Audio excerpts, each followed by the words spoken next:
राऊतसाहेब, आणखी एक प्रकरण होतं की म्हणजे हेच जे प्रकरण आहे राज्यसभेचं, काल उपमुख्यमंत्री एकनाथ शिंदे असं म्हणाले की महाविकास आघाडीमध्ये राज्य सरकारचे राज्यसभेच्या जागावरून महाविकास आघाडी एक अनार 100 बिमार अशी परिस्थिती आहे. तीच परिस्थिती महायुतीमध्ये सुद्धा आहे. एक आचारी रस्सा भिकारी. बरं, 100 आचारी रस्सा भिकारी. बरं, 100 आचारी रस्सा भिकारी. काही आपलं बोलायचं, कुठेही काही बोलायचं. त्यासाठी आता मराठी भाषा दिवस आहे, येणार आहे 27 तारखेला. येणाऱ्या काही दिवसामध्ये उपमुख्यमंत्र्यांनी मराठीविषयी अभ्यास करावा, वाचन करावं. म्हणजे त्यांना इतर काही चांगले वाक्प्रचार मराठीत सुचतील. हां, एक अनार 100 बिमार सारखे अमराठी वाक्प्रचार त्यांना वापरावे लागणार नाही.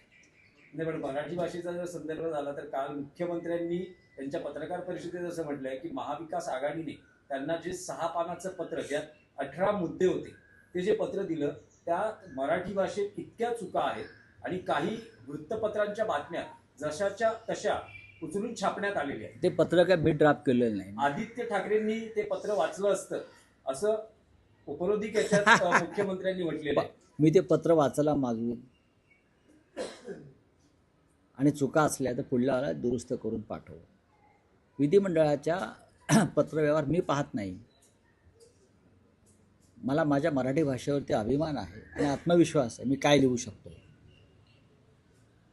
आणखी एक विषय होता की मंत्रालयातल्या झिरवाळ, जे क्लीन चिट दिलेली आहे झिरवाळांना, जी एसीबीने कारवाई केली, त्यांनी असं म्हटलंय की मी मुख्यमंत्री आहे, एसीबीला मी पूर्ण अधिकार दिलेले आहेत कारवाई करण्यासंदर्भात. अगदी माझ्या कार्यालयातही असा काही प्रकार आढळला तर एसीबी नरहर झिरवळ प्रकरणानंतर सामनाचा अग्रलेख जर आपण वाचला असेल, त्यात मी एक भूमिका अशी मांडली होती की देवेंद्र फडणवीस मंत्र्यांवरती कारवाया करतात, धाडी घालतात आणि मग त्या मंत्र्याला क्लीन चिट देत त्या मंत्र्याची शेंडी आपल्या हातात ठेवतात.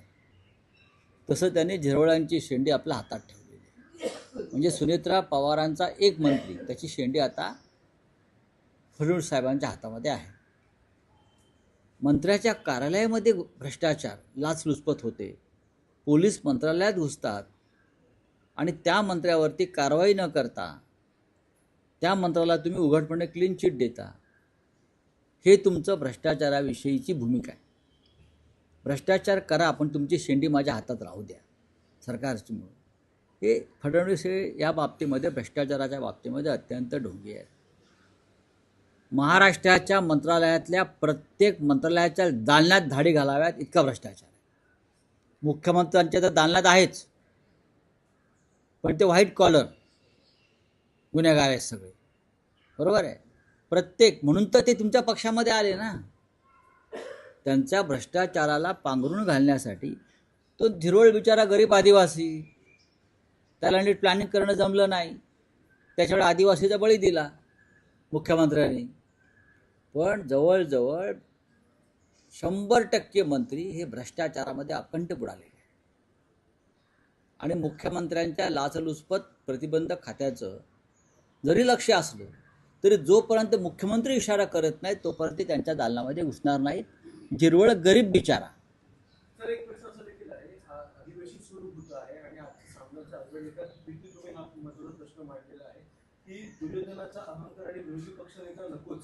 दोन्ही सभागृहातले विरोधी पक्षनेता जे आहेत त्यांच्याबद्दल प्रश्न निर्माण झालेला आहे. नक्कीच. अधिवेशन सुरू होते, काय वाटतं? विरोधी पक्ष नेत्याशिवाय अधिवेशन चालवलं जाणं ही लोकशाहीची विटंबना आहे. विधान परिषद आहे, विधानसभा आहे, तुम्ही चर्चाही करायला तयार नाही या विषयावर. हा कसला अहंकार? असा अहंकार दुर्योधनाला होता. हा अहंकार, हे हिंदुत्ववादी आहेत ना, स्वतःला मानतात ना. मग महाभारतामध्ये अशा प्रकारचा अहंकार दुर्योधनाला होता.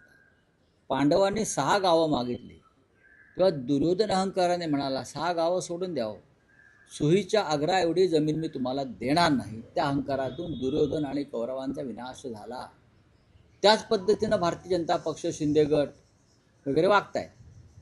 अजित पवारांची भूमिका ही विरोधी पक्ष नेतेपद असावं या मताशी ते वारंवार बोललेले आहे की दोन्ही सभागृहात विरोधी पक्ष नेता नसेल तर ते सभागृहाला मजा नाही, अर्थ नाही. पण मुख्यमंत्री फडणवीस, मिंदे गट यांना विरोधी पक्षा नेता यासाठी नको आहे की त्यांची सगळी लक्तरं बाहेर काढणारा एक घटनात्मक पदावर बसलेला माणूस विधानसभेत येईल आणि त्याचं ऐकावं लागेल महाराष्ट्राला आणि देशाला. त्याच्यामुळे विरोधी पक्षनेता हा दोन्ही सभागृहात नेमायचा नाही. हे लोकशाहीचं विडंबन आणि विटंबन आहे. पण राऊतसाहेब, तुम्ही जितक्या प्रकर्षाने, जितक्या पोटतिडकीने आणि सामनामध्ये जो मुद्दा मांडलाय, पण असं दिसतंय की महाविकास आघाडीचे विरोधी पक्षातील नेत्यांनी आता हा कदाचित विषय सोडला आहे, कारण राज्य सरकार किंवा विधानसभा अध्यक्ष त्यांना असे या विषय प्रकरणी दादच देत नाहीये. त्यामुळे असे- बहुधा काल पत्रकार परिषदेतही काही तितकीशी जोरकस भूमिका या लढवय्ये विषयात लोक नाही. असतात ते असा विषय सोडत नाहीत. एकटाही लढत असतो. छगन भुजबळ एकटे होते विधानसभेमध्ये. येस, हेच उदाहरण काल सरकारने पण, उपमुख्यमंत्री आणि मुख्यमंत्र्यांनी पण दिलं की विरोधी पक्ष नेत्या पदाची काय गरज आहे. एकटे भुजबळ नाही, होते, विरोधी ते आपलं पक्ष- सभागृह दणाणून सोडायचे. विरोधी पक्ष नेते तेव्हा होते ना. विरोधी पक्ष नेता तेव्हा होता, भुजबळ असताना सुद्धा नेता होता ना. काँग्रेसच्या राजवटीमध्ये कधी विरोधी पक्ष नेत्याचा अपमान झाला नाही. विरोधी पक्ष नेता नेमलेला आहे. संख्याबळ न पाहता पवार साहेबांनी, यशवंतराव चव्हाणांनी, वसंतराव नाईकांनी, वसंतदादा पाटलांनी विरोधी पक्षनेता हा नेमलेलाच आहे दोन्ही सभागृहामध्ये. पण विषय सोडून चालणार नाही, विषय लावून धरला पाहिजे, हे विरोधी पक्षाचं काम आहे. चला, हो गया.